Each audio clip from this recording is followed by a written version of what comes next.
Welcome to episode 5.8 of the Online Warriors podcast. Hey, how's it going? I'm here with Techtic, and I am your host, Nerdbomber, this week. Again, we're missing Illeagle because he is on a wonderful, well-deserved vacation. He is on a beach somewhere, probably drinking a Mai Tai or a margarita and dipping his toes in the water. I hope he's drinking a Mai Tai or a margarita, but I really bet you that it's a appletini specifically. He does like his appletinis. That said, this week we're going to cover a few topics that came up in the news. First, we're going to start off talking about the new Mulan live action trailer that Disney released. Then we'll get into the Pokemon Sword and Shield trailer that dropped and some of the new information that we were able to glean from that trailer. And then we'll get into HBO Max, a new streaming service from Warner that will be rivaling Netflix, Hulu, and all of the existing streaming services. After that, instead of our What Are You Up To Wednesday, we'll be talking about Spider-Man Far From Home, our takes, impressions, and what we thought. It will be a spoiler-filled segment, so stay clear of that if you haven't seen the movie. And then we'll get into our normal Fantasy Movie League roundup and Spider-Man trivia. So, Techtic, what do you say we just jump into this? I am all for jumping right into it. All right, so I guess we'll start off with the Mulan trailer. Have you seen the trailer?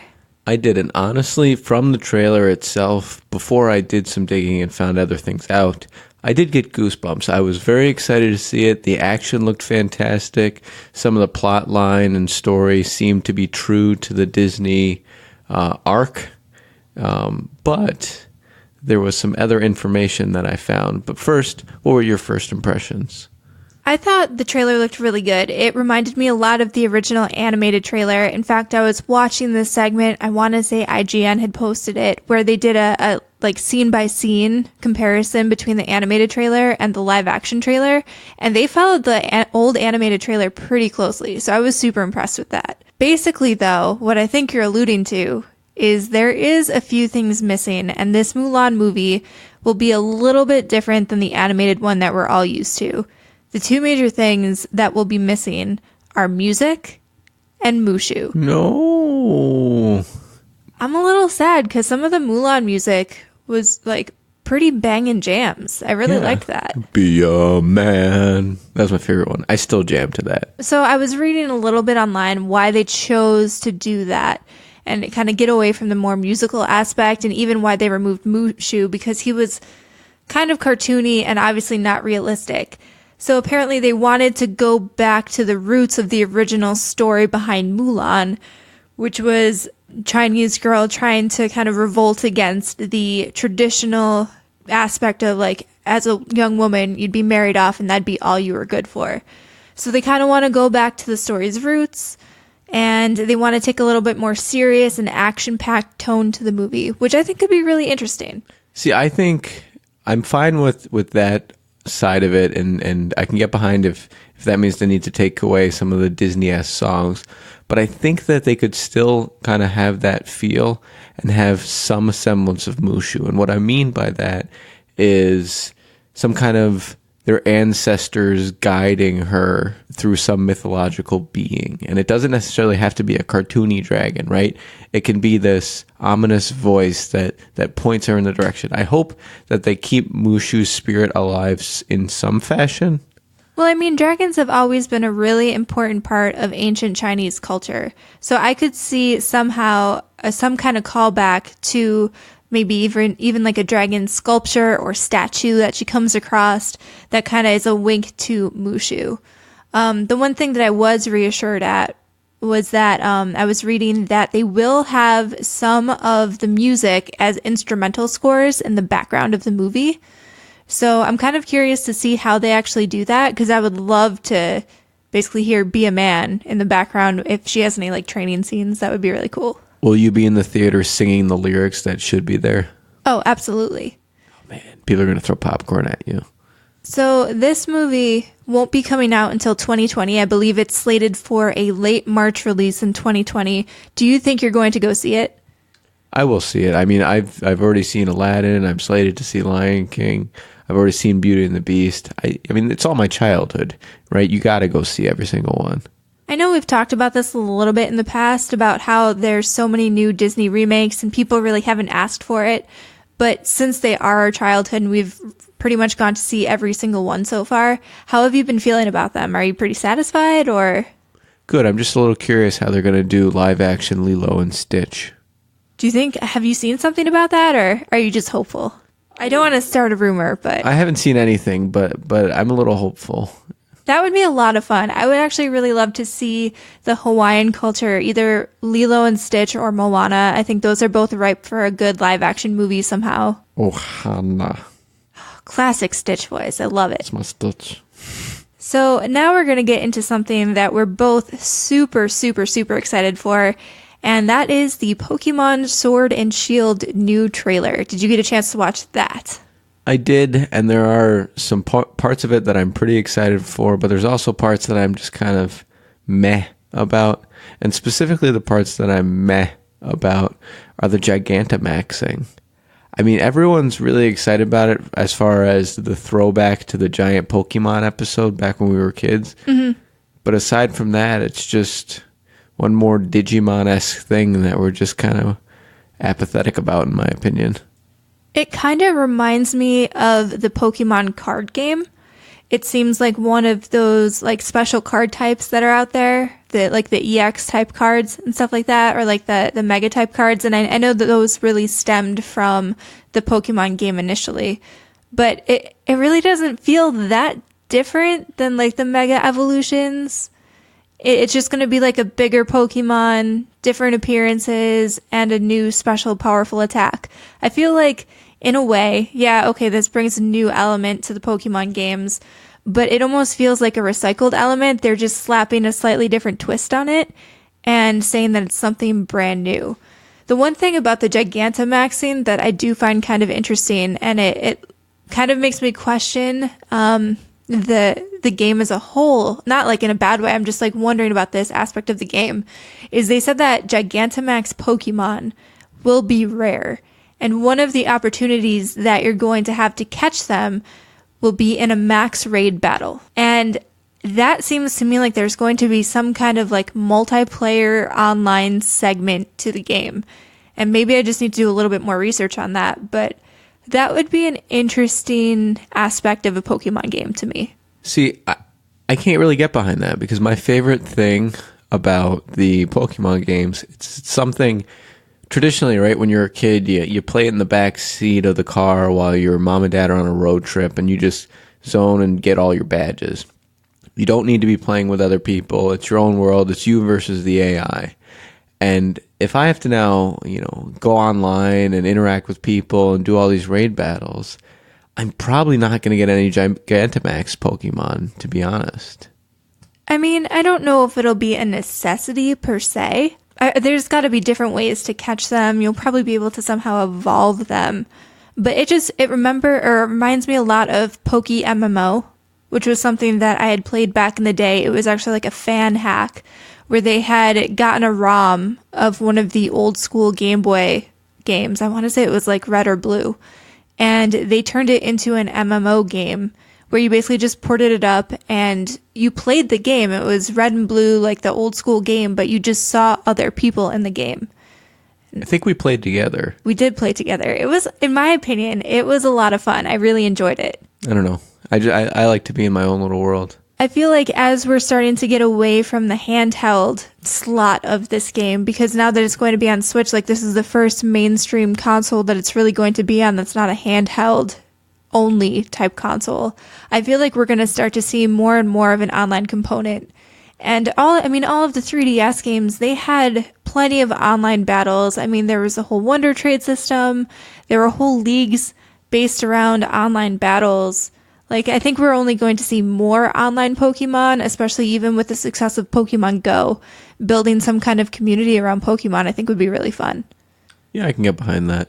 The one thing that I am really excited for, though, however, is some of the Pokemon that were revealed. I was super excited about the Corgi Pokemon. Yamper? Yep. Yamper is adorable.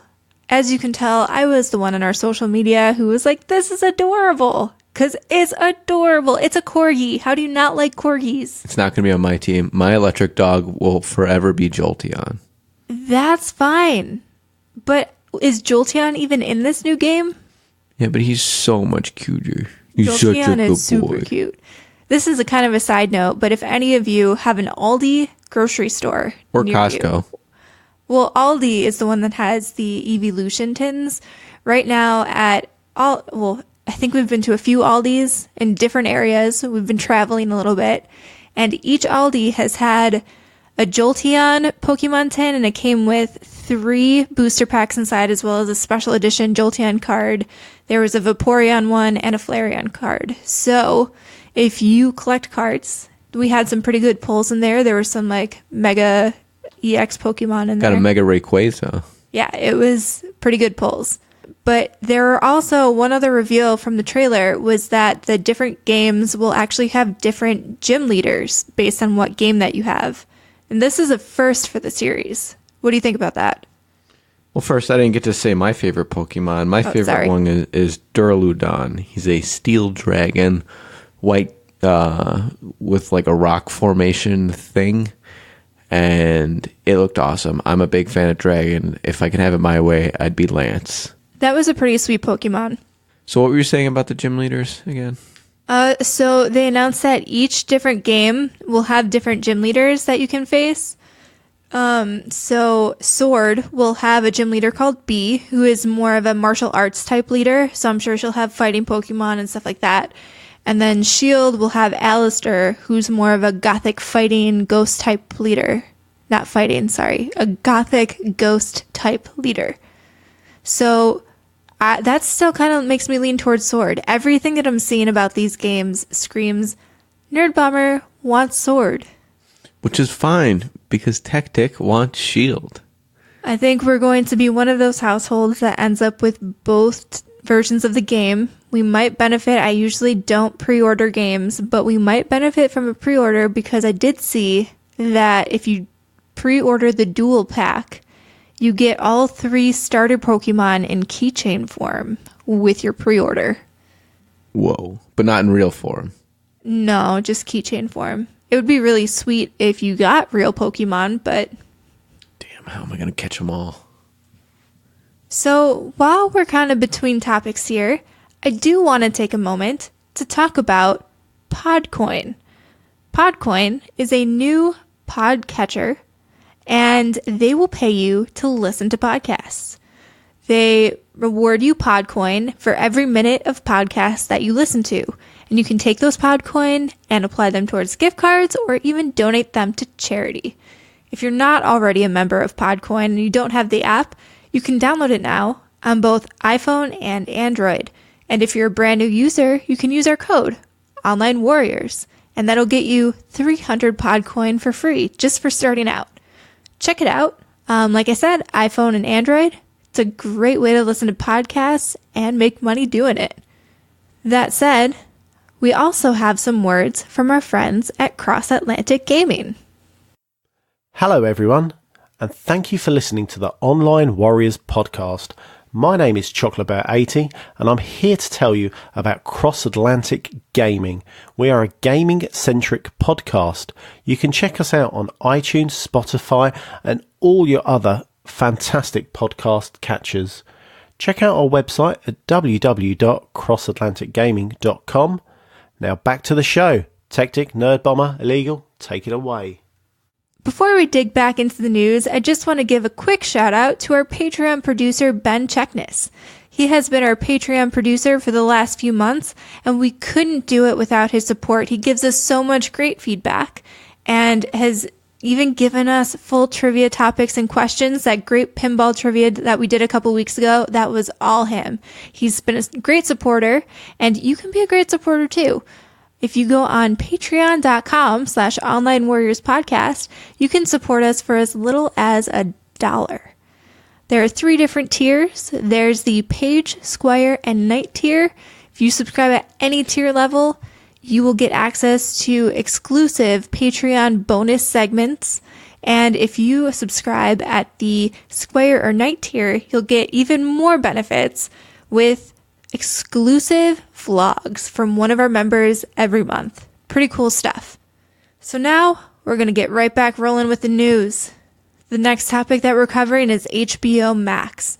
This is a new streaming service that's going to launch in spring 2020, and it's going to combine some of your biggest top known brands. It's going to have shows from HBO, it's going to have shows from CW, and it'll also have some old time favorites like Friends, which will be pulled off Netflix, and The Fresh Prince of Bel-Air. Do you know if you need cable to run it? I believe you will need to have a subscription of some sort to access these shows. So, do you think that this would be another streaming service that you would be willing to subscribe to? I don't know what makes it really stand out as opposed to Netflix or Hulu to really say that I would do it, other than it's got some of the shows available that are on HBO. That said, if I have cable already, I have HBO Go on Access, so what makes it stand out? That I'm really not so sure. I mean, that's a good question, especially when we look into, like NBC announced that they're going to have their own streaming service that will be launching, I believe, next year. So I think we're really seeing like an influx of all of these streaming services. And I'm not really sure how that bodes for any of the streaming services, because I think Netflix became so popular because it was one place you could go. You subscribed monthly, and you pretty much had any TV show you could think of to binge watch. What I'm curious about is does Netflix take away from people getting cable? And these are apps that are included in your cable package to get people back to that and not have Netflix. I'm not sure if this is included with cable, but if it is, it might be a really good marketing ploy. I mean, you have a point there. This could be like classic standard TV organizations trying to grasp as much as they can onto people's subscriptions. I mean, especially HBO, I feel like they must be struggling a little bit now that Game of Thrones is over. That was such a juggernaut for them, with so many viewers either subscribing to HBO Go or just subscribing to the cable service altogether. Unless they can come up with another huge show like that, they might benefit from pulling Friends off of Netflix and having this all-in-one place to go if you're a cable subscriber to get people away from Netflix again, because I don't really know what the draw of HBO Go unless you're like really digging into some of their older premium content. That's a great point, because as soon as Game of Thrones ended, everyone jumped onto the Stranger Things bandwagon, and now Netflix is having a party. I mean, it'll also be interesting to see how this impacts Netflix. And I feel like Hulu might struggle from this too, because especially if these different shows like the NBC streaming service, if they're pulling all of their NBC shows, and this HBO Max will be pulling CW shows. I know one of Hulu's big perks and why we have Hulu in addition to Netflix is that they give you the ability to watch episodes the day after it airs, right, without having to wait for the full season to load. So I wonder how that'll impact the likes of Hulu, because I can't see HBO Max allowing CW shows to also show up on Hulu, because that'll just eat away from their own subscribers and profits. And the same goes with that NBC streaming service that they announced a while back. Hopefully this brings Netflix down to the ground, I guess would be the best way to phrase it, because what it has been seeming like is that they've reached this pivotal point where they can charge customers whatever they want. Hopefully this added competition will force them to be more competitive and ultimately benefit us. I hope so. Although honestly, Netflix has been a powerhouse when it comes to original content, and not a lot of it has been great. But I think even the Adam Sandler and, oh man, Rachel from Friends, Jennifer Aniston, that movie that they released, I think that broke some kind of record for a streaming service, at least. In the first weekend that it premiered, they said it would have made like a killing, like 40 million or something in the box office based on how many people watched on that first weekend. So they're really proving like even their content production right now is almost unrivaled. Aside from like the big movie studios, even their TV shows, there hasn't really been a lot of TV shows on traditional cable networks that have garnered the attention or pull that a lot of these Netflix originals have. It'd be refreshing to see if like I said, if something can really put Netflix in its place. It'll be interesting for sure. I think the next few years for streaming services in general are just going to be really interesting to watch. It'll be hard to figure out where I want to put my money in terms of streaming services, to be totally honest. And that's why you get a remote with 18,000 buttons to switch between all your streaming services. That's true, but if I'm paying, like, for Netflix, you're paying $15 a month. For Hulu, you're paying another $10. If you add on the NBC one, although that one I think was free with commercials, and then HBO Max, like, soon you're getting pretty close to having a cable subscription. At the end of the customer always gets screwed. Thumbs up. So now, the cream of the crop. After we've gone through the news, we usually dig into our What Are You Up To Wednesday segment. But this week, we both had the privilege of seeing Spider-Man Far From Home. So instead of our typical What Are You Up To Wednesday, we're going to kind of combine our two experiences to do a full-on review, spoiler cast of Spider-Man Far From Home. Spoilers. Yeah, so if you haven't seen the movie already, highly recommend that you kind of back away, put us on mute, look in the podcast description, and skip to a different part of the podcast. Otherwise, you will have the movie heavily spoiled. So the thing to remember, too, as we move forward is get your Peter Tingle ready, because there will be spoilers. I just want to rapid fire keep saying it. Okay, spoiler. That said, Techtic, do you want to lead us into a good synopsis? I know you did a really good synopsis of Toy Story 4 last week. So do you want to lay out Spider-Man Far From Home? Just give us a kind of overview of what happened? Sure. So Spider-Man is traveling, and he doesn't want to be Spider-Man. He just wants to be a kid on vacation. But as you know, life as a hero is not easy. So he goes to Europe, and wouldn't you know it, there are all sorts of elemental creatures. Lo and behold, a mysterious man called Mysterio shows up to try to quote-unquote save the day, but what it turns out is that the elementals are actually holograms that he's using to fool everyone and get everyone's trust, become a hero, and pretty much manipulate society into getting what he wants. Classic Mysterio, if I may. This is discovered by Peter Parker, a.k.a. your man Spider-Man. And he confronts him, takes him down, bing, bang, boom.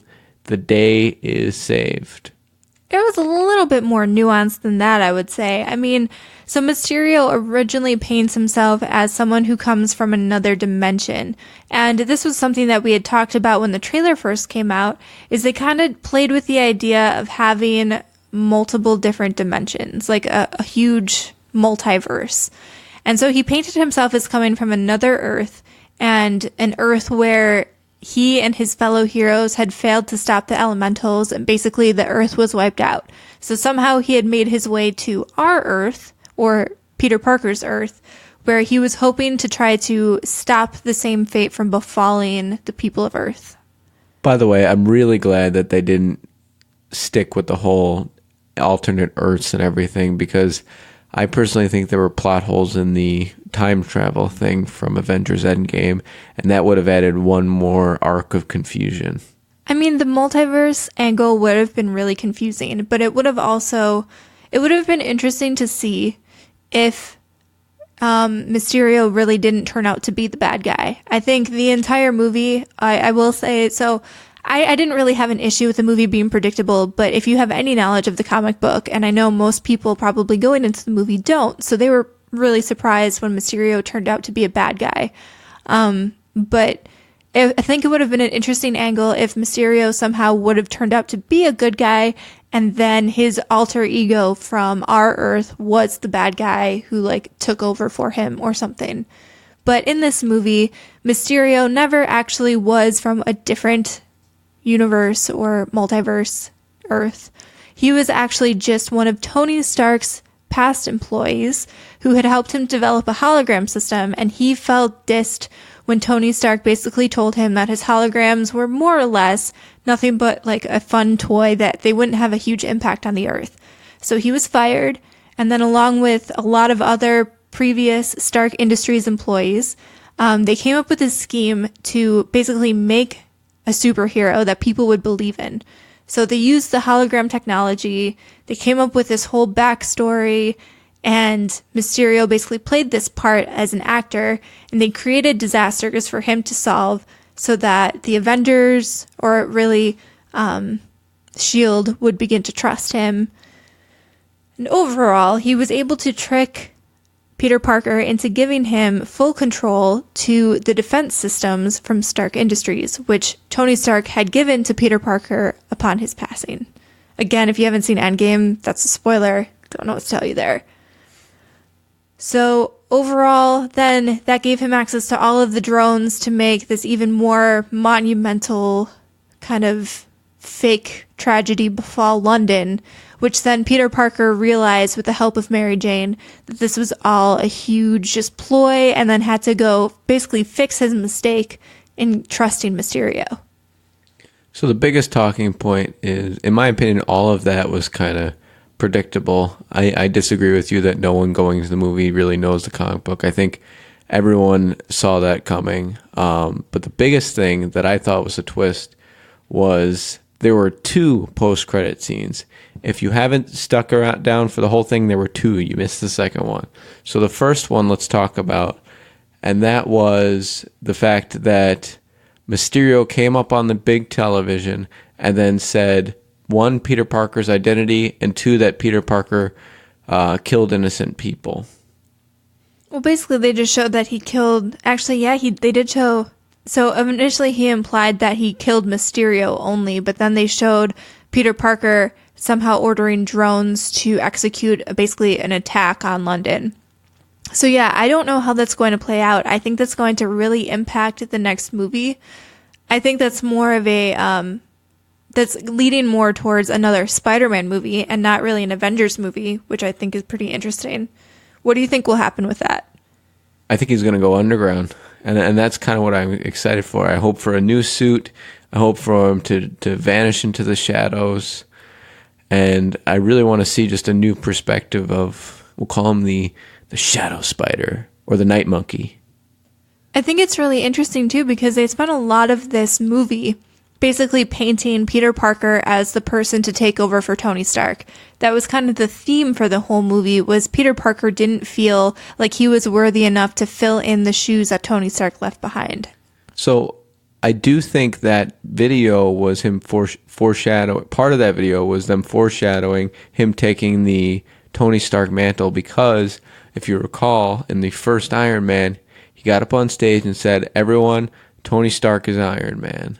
So in the same kind of vein, right? Peter Parker is Spider-Man just occurred. I think it's kind of interesting. And I know that he was hand-chosen by Tony Stark to join the Avengers, but I guess I just didn't think he would be the quote-unquote leader of the Avengers moving forward. And I mean, that's if you see Iron Man as the leader of the Avengers. I guess some could argue that Captain America was the leader of the Avengers for a time, but I always kind of saw Tony Stark as one of the first Avengers, and maybe that's because he kicked off the entire movie cinematic universe that was as successful as it became. But I thought Captain Marvel was going to be the next leader, or even the new Captain America was going to be the next leader, but they definitely made it seem like Peter Parker is going to be the one to lead the charge for the next phase of the MCU. How do you feel about that? In terms of just do you think Tom Holland can carry that mantle? So I think they want Peter Parker, and Tony Stark wanted Peter Parker because he is very, very smart. I think he sees that he's got intelligence potential beyond that even of Bruce Banner, and that's why he picks him personally. Side note, I think he is a 16-year-old kid, and I don't really understand how they're ignoring that. I think you're absolutely right. It should have been someone like Captain Marvel or the new Captain America to take on the even Black Widow was leading them for a little bit when everyone disbanded, and it seems rushed to try to make him the leader of the Avengers just so they could maybe do like a Kid Avengers type thing or a Young Avengers type thing, and that's what I feel like their angle is of why they're doing it. They're just speeding up that process from occurring. I wonder too, and you bring up a good point about even Black Widow at one point, she led the Avengers. I wonder if it's going to be something like that, where at different points in this next phase of the Avengers, there will be different leaders. Because I think there was definitely a good stretch where Captain America did lead the Avengers and kind of took that from Tony Stark for a little bit. And like you said, Black Widow did. So I wonder if between the three new like top tier characters that we already know, I wonder if they'll have a little bit of a power struggle, or they'll at least share that leadership title. Although it's really hard when you consider that Captain Marvel is as powerful as she is. I just don't understand why she wouldn't be the ultimate leader. But I have so many thoughts and feelings about how misused she was in Endgame, and I don't really even understand why they bothered to have her origin story before Endgame. It felt rushed. This is kind of a tangent, but I feel like they should have had her appear in Endgame and then done her origin story after, built up the kind of suspense like, oh, who is this person who saved us? Because obviously, like, Nick Fury could be like, it's okay, guys, she's with us, and then explain it after the fact. But hey, I'm not an expert. I don't make the movies. What did you think overall of Jake Gyllenhaal as Mysterio? Like, just the way that he acted and portrayed him. I thought Jake Gyllenhaal did a fantastic job. He was very emotional when he needed to be emotional, but also played into the character well. And even he kind of had, when he was playing the bad guy, almost that mischievous feel that you look for in a villain, which felt great, especially when he was doing the speech amongst all of his ex-coworkers at Stark Industries. That brought you in. You were like, you wanted to cheer with him. You're like, yeah, screw Tony Stark. Yeah, I thought he was a very enigmatic type character. I don't know if that's the word I wanted to use, but he was very energetic. You could really, like, he portrayed the emotional variance of Mysterio very well. Like, when he had to appear to be earnest, like, I could have bought that Mysterio was actually a nice guy looking out for Peter Parker and trying to be a good mentor for him in the beginning. And then as soon as that flip switched, when he started basically laying out the whole scheme behind the Mysterio plot, you could like instantly believe that he was this evil genius type character. I thought he portrayed it really well. Agreed. What'd you think of the second cutscene at the end of the credits? I was a little confused, to be honest. It completely changed the way you see the movie, because the entire movie, you think that Nick Fury is really there being Nick Fury and basically choosing Spider-Man. But at the end of that scene, the after trailer scene, basically it's, oh man. The Kree. The Kree, yes. And they've basically portrayed Nick Fury the entire time. He calls real Nick Fury, who's on a Kree ship out in space, just like, hey man, like, when are you and the Avengers coming back? Because everyone's asking me questions and I don't have the answer. And I feel like that really put the entire movie kind of on its head. So what it did for me ultimately was the directors and everyone had stated that Spider-Man Far From Home was going to be the actual end of the Avengers Phase 1. And to me, it just, Avengers Endgame closed where it felt like that was the end of the phase, and Far From Home felt like the beginning of the phase, because it's just had that, hey, there's some kind of a trailer at the end, you don't know what it means, but you're gonna see. So it made it feel like that whole timeline that they made us believe was not true, that Endgame was phase 1 and this is the start of phase 2. I mean, even from the tone of the movie as a whole, especially as we got into the last probably like 5 or so Avengers movies, they got pretty heavy. And like they always had those one-liner laughs. And I guess like Galaxies and Thor Ragnarok were a little bit of the exception, but the core Avengers movies always kind of felt a little bit more grim and serious.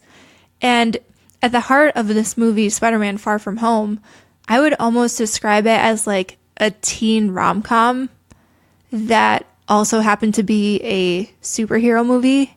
And it just felt a little bit lighter and more fun, even though there were definitely moments of gravity, but it definitely leaned a little bit more on that light, fun feeling that I've honestly been missing from a lot of the Marvel movies. So do you feel that it was kind of its own thing or the start of a new timeline? I definitely agree, yeah. I feel like I don't understand why they called that the end of this phase of the Avengers, because I feel like it kicked off something new. It felt fresh again somehow. So that kind of wraps up all of our thoughts on Spider-Man. Like, basically, would you give it like, What out of 10 do you think? So as far as my rating of Spider-Man, I think I would give it a 7 out of 10. And I know some of you probably think that's a bit lower, but I'm more of a fan, and also I know you just said it felt fresh and new, but I'm more of became a fan of the dark, the action-packed, heart-wrenching that we've seen in Endgame. And I'm kind of nervous about getting involved in a whole new timeline. There was a lot to take in the previous one. So I think this was one of those movies that I felt could easily have stood alone. Like, if you've been anywhere in pop culture, you're aware of the Avengers, so you didn't need the full backstory to really understand what was happening in the movie. And I think because the Avengers got so heavy and so deep, especially in Endgame with all of those major deaths, I think I've just been kind of tired, and I wanted something a little bit more fun, which is why I've always, like, when we went to see Shazam, I thought that was something fresh and new. And honestly, the dark feel is kind of what drove a lot of people away from the DC movies. The DC movies have always been dark. They take themselves way too seriously. And while the Avengers MCU has been fantastic and they've done a really good, delicate balance, man, it just feels good to walk out of a movie and not feel like there's 10 other movies I need to be seen in the next 2 years. I know they let off with that little teaser at the after credits scene to kind of really get you involved, but I could easily have just watched this movie and walked away. And I feel so refreshed to not be super entrenched in a franchise at this moment. So for that reason, and the fact that it was just a lot of fun, I thought they hit a lot of good comedic beats. There were some scenes that I felt lasted a little bit too long that were a little bit unnecessary. But overall, I would give this one a solid 9 out of 10, I think. See, but for me, the 9 out of 10 is reserved for the original Spider-Man that came out. That one was fresh, upbeat, something new. And I'm not talking the Tobey Spider-Man. I'm talking about the first Tom Holland Spider-Man. Yeah, I mean, that was definitely fresh and new, but I feel like this followed closely in its footsteps. Like, if you removed all of the Avengers stuff that happened in between, and you just looked at Spider-Man Homecoming and Spider-Man Far From Home, and squashed them together and just watched them, they could easily stand on their own as another iteration of Spider-Man that I think would rival the Tobey Maguire Spider-Man. I never really liked the Andrew Garfield version. I tend to forget that those exist. Yeah, we don't talk about him. But I mean, I think it easily could have stood on its own. I think the entire new take, I think Tom Holland does a really great job as a Spider-Man. I think he really... He's killing it as an actor. He is so involved. He's got so many new roles coming up. It's crazy. But that said, I think that kind of wraps up our Spider-Man discussion. Before we move on into our trivia, we do want to do a quick recap on the Fantasy Movie League. And let me tell you, I am still in first place. I am not in third place for the week, but I am in third place overall. And unfortunately, I got to get back to my second place slot. But your boy Devin is just holding down the fort. And I think it's going to take a lot for me to get back to second place. So we had some new people join. We had Hipster Pop Geek who joined, and they actually did a pretty good job. They're a little bit behind on the season, obviously, because you can't really catch up at this point. But for the week, they did a pretty impressive job. And besides me coming in first, I'll just do a quick rundown of the entire standings. So Devin Reed came in second. Hipster Pop Geek on his first week came in third place, even beating our resident movie expert Illeagle. And then Techtic came in fifth, and Spitfire 32 came in sixth. And then our friends at Dem Fancy did not fill out their lineup. They are really consistent, and I appreciate them for it. The best performer actually was Aladdin. And it's surprising to me because Aladdin, I feel like, has really hung on. It's been one of the consistent top performers, both just in the box office in general and in Fantasy Movie League. It was the best bang for the buck that you could have got this week, even amidst big launches like Spider-Man Far From Home and Toy Story 4. I went all in on the Spider-Man, and the perfect score was like all Toy Story 4s. Toy Story 4 was a little bit cheaper, and it actually did almost as well as Spider-Man did. That messed me up. I don't know how you experts do it. Well, this first week, because Fantasy Movie League only takes the weekend box office ratings, and because Spider-Man Far From Home came out on the 2nd, that was actually during the week, so you didn't get the benefit of the opening night that you normally would have if it was a weekend release. So, that said, everyone, if you want to get involved in the Fantasy Movie League, it's a great time. You'll learn a lot about movies. You'll learn a lot about box office performances.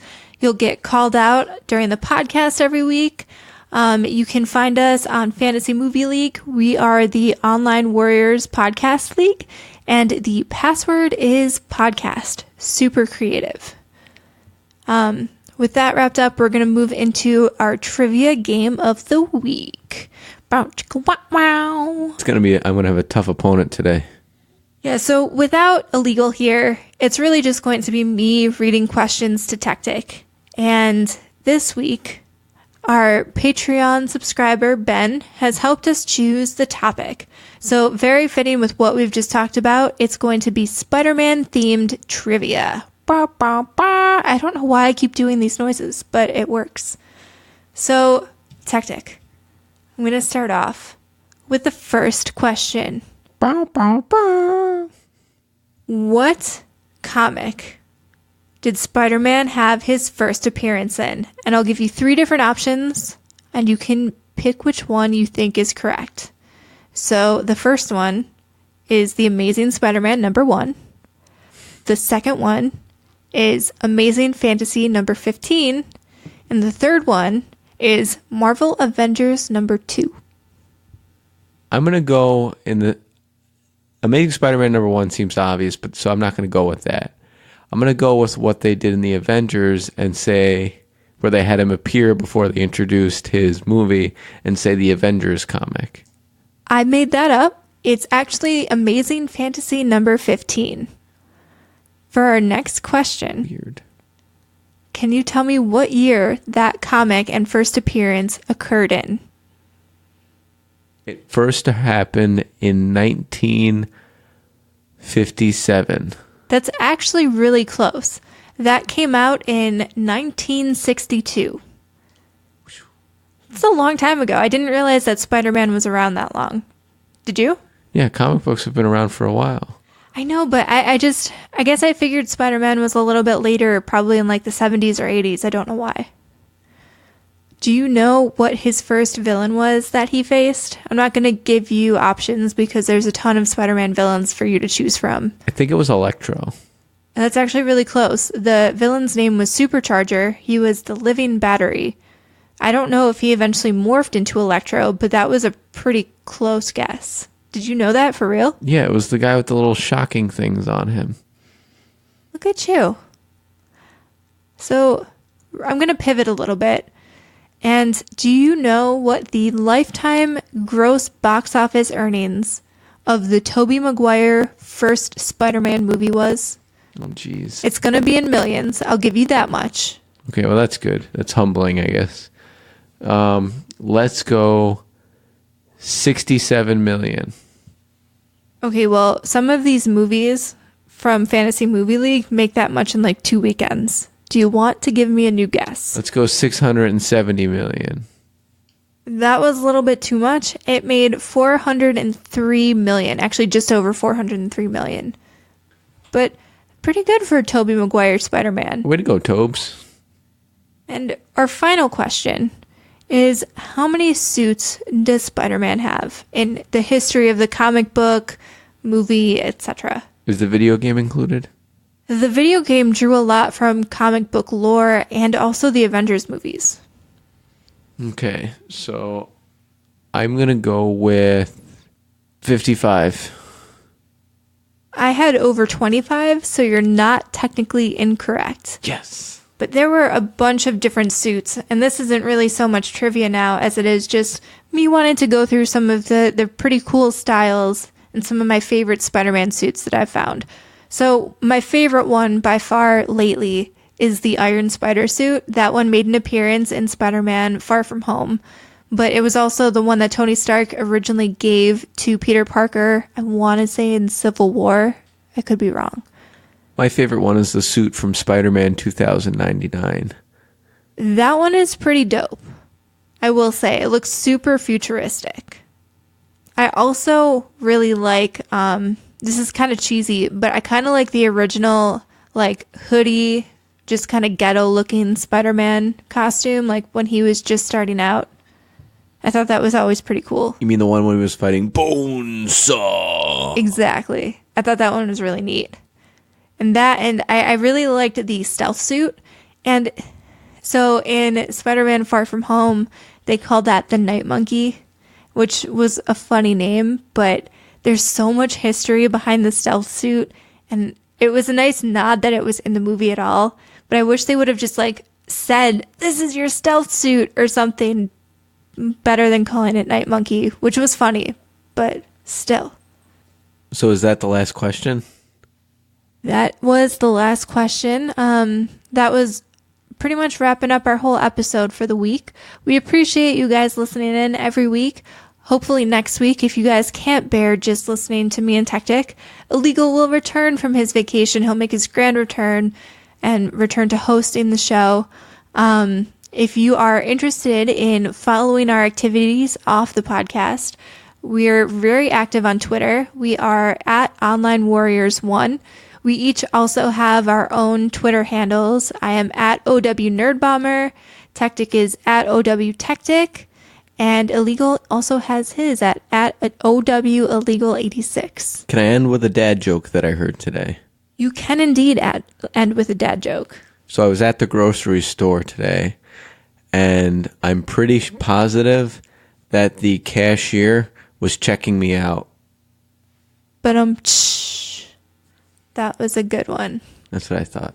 Was it when you were buying the Pokemon cards? Shh, don't judge me. I'm not judging. I love Pokemon cards. But yes. So with that, thank you for listening to our show. We hope you enjoyed it, and we will talk to you guys next week. See you next week.